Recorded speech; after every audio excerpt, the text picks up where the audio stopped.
प्रिय विद्यार्थियों, आज के प्रकरण में हम लोग अगले पाठ कक्षा 10 के लिए गोस्वामी तुलसीदास जी के जीवन परिचय के बारे में अध्ययन करेंगे। राम भक्ति शाखा के प्रमुख कवि, लोकनायक और समन्वयवाद के प्रवर्तक गोस्वामी तुलसीदास के जन्म के विषय में अब तक कोई प्रमाणिक साक्ष्य प्राप्त नहीं होता है, परंतु डॉक्टर नगेंद्र के हिंदी साहित्य के इतिहास के अनुसार जो प्रमाण प्रस्तुत किए गए हैं उसके अनुसार बेड़ी माधव प्रणीत मूल गोसाई चरित्र में महात्मा रघुवर दास द्वारा रचित तुलसीदास चरित्र में के अनुसार गोस्वामी तुलसीदास का जन्म संवत 1554 विक्रम यानी 1497 ईस्वी के आसपास माना जाता है। बेड़ी माधव जी की रचना में गोस्वामी जी की जन्मतिथि में श्रावण शुक्ला सप्तमी शब्द का भी उल्लेख है। इस संदर्भ में एक दोहा प्रचलित है, 1554 विषय कालिंदी के तीर, श्रावण शुक्ला सप्तमी तुलसी धरियो शरीर। एक अन्य विद्वान शिव सिंह के अनुसार शिव सिंह सरोज में गोस्वामी तुलसीदास का जन्म 1583 विक्रम संवत यानी 1526 ईस्वी बताया गया है, जबकि पंडित राम गुलाम द्विवेदी ने इनका जन्म संवत 1589 विक्रम जिसके अनुसार 1532 ईस्वी स्वीकार किया है। पाश्चात्य विद्वान सर जॉर्ज ग्रियर्सन भी 1532 में इनका जन्म होना स्वीकार करते हैं। इस प्रकार इनके जन्म के संबंध में अंतः साक्ष्य, बाह्य साक्ष्य एवं जनश्रुतियों के आधार पर इनका जन्म 1589 विक्रम संवत यानी 1532 ईस्वी माना जाता है। जन्म के समय के साथ ही इनके जन्म स्थान के विषय में भी विद्वानों में पर्याप्त मतभेद है।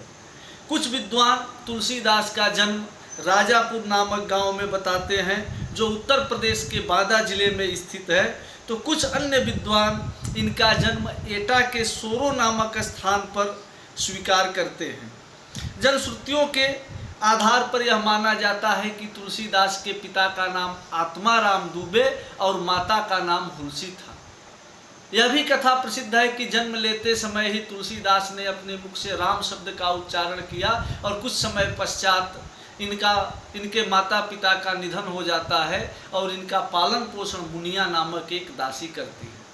मुनिया के मृत्यु के बाद से गोस्वामी तुलसीदास के पालन पोषण की जिम्मेदारी एक संत बाबा नरहरि दास के ऊपर आ जाती है और वहीं रह करके वे सारे वेद वेदांग शास्त्रों का अध्ययन करते हैं। इसके बाद वे एक गृहस्थ जीवन में प्रवेश करते हैं और इनका विवाह पंडित दीनबंधु पाठक की सुकन्या रत्नावली से होता है।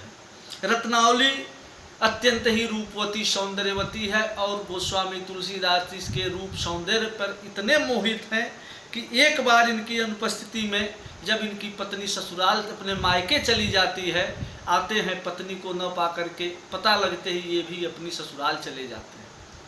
आधी रात में पहुंचते हैं, उनको वहां पहुंचा देखकर पत्नी कहती है कि लाज न आवत आपको दौरे हुआए साथ, धिक धिक ऐसे प्रेम को कहाँ कहूँ महनाथ, अस्थि चर्म मम देहम तामे ऐसी प्रीति ऐसी जो श्री राम होत न तौ भवभीत। इस प्रकार पत्नी के इस फटकार से गोस्वामी तुलसीदास का मन इस सांसारिक मोह माया के बंधनों से ऊब जाता है। वे विरक्त हो जाते हैं और उनके मन में भगवान श्री राम की भक्ति जागृत हो जाती है और वे घर त्याग करके वहाँ से काशी चले जाते हैं। काशी के बाद कुछ समय अयोध्या आकर के रहते हैं और कुछ समय उनके चित्रकूट में भी सामने रहने की बात आती है, जहाँ उनकी मुलाकात अनेक संत महात्माओं से होती है और संवत 1631 यानी 1574 ईस्वी में अयोध्या जाकर के इस रामचरितमानस की रचना करते हैं और 2 वर्ष 7 माह में यह महाग्रंथ पूर्ण होता है। इसके बाद इनका अधिकांश समय काशी में ही व्यतीत होता है और संवत 1680 यानी 1623 ईस्वी में इनका देहावसान हो जाता है। इनकी मृत्यु के संबंध में भी एक दोहा प्रसिद्ध है कि संवत 1680 गंग के तीर, श्रावण शुक्ला सप्तमी, तुलसी तज्युत शरीर।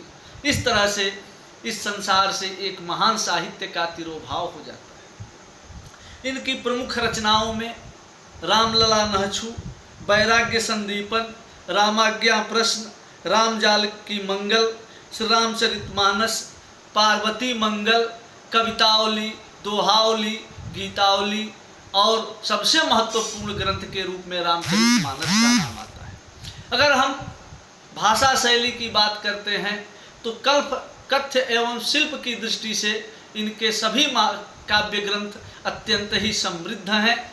भाषा के रूप में प्रमुख रूप से रामचरितमानस की जो भाषा है, उसके साथ अन्य ग्रंथों की भाषा जो है वह अवधी है, लेकिन कतिपय ग्रंथों में ब्रज भाषा का भी सुंदर प्रयोग किया गया है। और उत्प्रेक्षा, यमक, अनुप्रास, श्लेष आदि अनेकानेक अलंकारों का स्थान स्थान पर सुंदर निदर्शन है। और कबीर के होने के साथ ही तुलसीदास समन्वयवाद की स्थापना पर बल देते हैं और साथ ही इनकी रचनाओं में रस, छंदों का भी सुंदर निरूपण किया गया है। इस तरह से तुलसीदास भक्ति काल के एक प्रमुख कवि के रूप में हमारे सामने आते हैं। धन्यवाद।